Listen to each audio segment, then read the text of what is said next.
Hey everyone, this is Magic Lover recording for the MTG Noob, doing a different legacy deck tech, playing a what's called a Helmline deck, which relies on the combination of Leyline of the Void, or now Rest in Peace, but basically anything that replaces going to a graveyard with Exile, which is either of these two, with Helm of Obedience, which keeps putting cards in an opponent's graveyard until you put a creature card, but of course with one of these two in play, you can't keep putting cards in the graveyard, so it keeps milling their library until they've got nothing left, and then hopefully they draw a card in empty library and lose.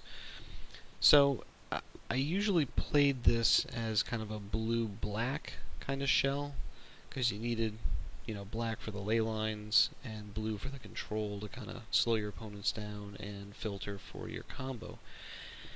But then I saw this come out, saw Rest in Peace come out, which kind of leads me to think, I might try this in white, because with a bunch of enchantments, an enchantment-based deck, I might be able to ramp up to the 4 needed for the Helm of Obedience, plus the 1 for activation rather quickly, by using, a pretty nasty accelerator, Serra Sanctum.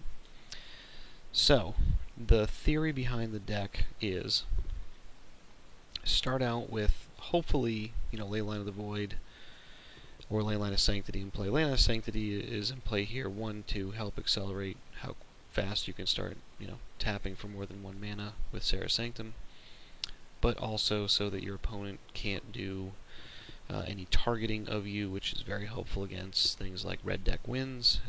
In fact, unless they land a couple early Goblin Guides and Hellspark Elementals, it can pretty much get them to concede. Also, it is great for black-based discard. No Thoughtseize, Inquisition, Hymn to Torak, and none of that baloney. So nothing is more backbreaking to a black-green player than by keeping an opening hand with Thoughtseize and Hymn to Torak, and then you open the game with Leyline of Sanctity in play, and they're looking at pretty dead cards. So this is pretty handy. Moat is great and very inexpensive online.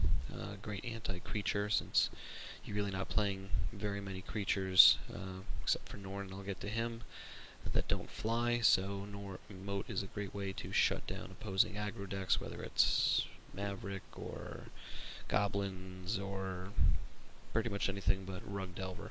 And even that, it shuts off the Goyfs and the Nimble Mongoose. So, running through the deck, very basic mana base, mostly plains, mostly producing white mana.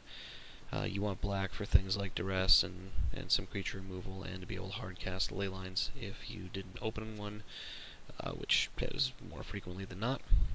Karakas, a very handy utility land. An Isolated Chapel, just because I had drafted one and threw it in there. I don't own any black-white duels online, so this goes in there as an easy duel. And then the 4 set of Serra Sanctum to be able to abuse the amount of enchantments you have in place, or normally do have in place. The 1-drops, Duress, usually just going after your opponents, anything that can shut down Helm. Enlightened Tutor, great utility, searching for just about anything in your deck. And Swords to Plowshares, and Go for the Throat, and Doomblade as some great one-off ability to kill opponents' creatures. I do like playing this over Path. I have Path in the sideboard, but I like Doomblade and Go for the Throat because they don't accelerate your opponent, and typically the extra mana is not an issue for this. I may change my opinion on that, but as of right now, that's how it's playing out. Enchantment-based removal, 3 Journey to Nowheres, 4 Oblivion Rings. Great, again, for being enchantments to count for Sanctum, and for getting rid of opposing whatevers and creatures. The combo, as I mentioned, Rest in Peace, Leyline of the Void, need one of these out, and then Helm, which, as long as you can activate it for 1, mills their entire library, including if they've got Eldrazi. So against something like Sneak and Show, don't worry about Emrakul or Blightsteel Colossus or whatever, because that will remove it instead of putting it in the graveyard. Let's see, the other part of the deck, Norn is in here just because with the amount of mana you can generate, sometimes you can cast Norn very early, maybe turn 5, or I think one time I got him off on turn 4, but turn 5 or 6, and that can shut down a lot of decks, and because of that, he's in there to help down against goblins and Rug Delver and Maverick and that kind of creature-based aggro. Zoo, not that anyone really plays Zoo anymore, but it's very helpful for that. Opalescence, another win condition in the deck.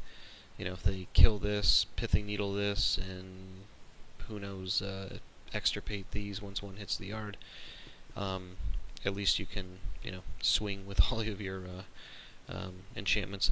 Important to note, it is a bit of a non-combo with Moat. So that's, sometimes I've O-ringed my own Moat, played Opalescence, and swung for the win. Sacred Mesa, another great enchantment, white-based enchantment to soak lots of mana into. Basically creating an army of 1/1 flyers, or 3/3s if you're lucky. You do have to sack one each turn, but creating one and attacking with the rest is usually not a problem. Leyline of Sanctity, very handy at shutting down a lot of decks to be able to make sure you get your combo off.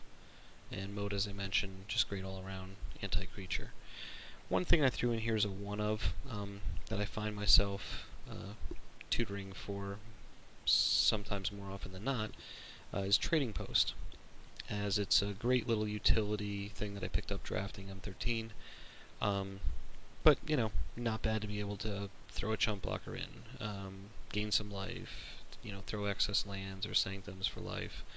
But most importantly, sacrifice a creature, whether it's a Mesa, Goat, whatever, and return artifact card from graveyard to hand. I'm not playing blue in here, so I don't have access to something like a Academy Ruins to constantly get back Helms.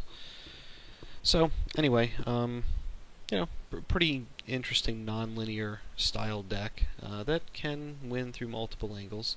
I've had people come out game 2 naming, right out of the gate, first turn Pithing Needle on Helm, and turn 3 I drop like a Sacred Mesa, build an army, and swing for the win 2 turns later. So there are a lot of I'd call this Plan A, Plan B, Plan C, and maybe Plan D, but it's one creature without evasion, so usually it's a Swords to Plowshares, but can be good as a one-sided Wrath. The sideboard, just few utility cards thrown in. Pithing Needle against other style type decks. I've named a lot of grindstones with that. Against Storm, finding I can cast this pretty quickly, which is fun. Against anything that's just trying to overwhelm you quickly, Curse of Exhaustion, Aethersworn Canonist are pretty annoying. Sacred Mesa is handy for those, I'll bring those in against creature-based decks. That, like Rug Delver, where I'm just trying to build the army to fight, or things like Moat don't do much. Leyline of the Meek also coming in with that for the anti-creature package to, fight them, build up an army bigger than they can. Hallowed Burial, great for anything, like any regenerating, any undying, persist kind of stuff. Things like Zombardment, it's great for putting all those creatures down and not worrying about them coming back. Angel of Jubilation, just a handy utility piece in here to prevent people from, again, like a Zombardment deck or anything that's requiring on a sacrifice or paying life. So that can come in and also give you a nice creature pump if you're got a Sacred Mace out. And Opalescence, if they've gone after these other paths, to be able to, maybe start with ley lines in there, start turn 1 or turn 2 with an Opalescence swinging with ley lines. So, anyway, it's an interesting deck. It's nowhere near top tier competitive, but it is fun to play, so I'll throw it in a couple of practice room matches, and we'll see what happens.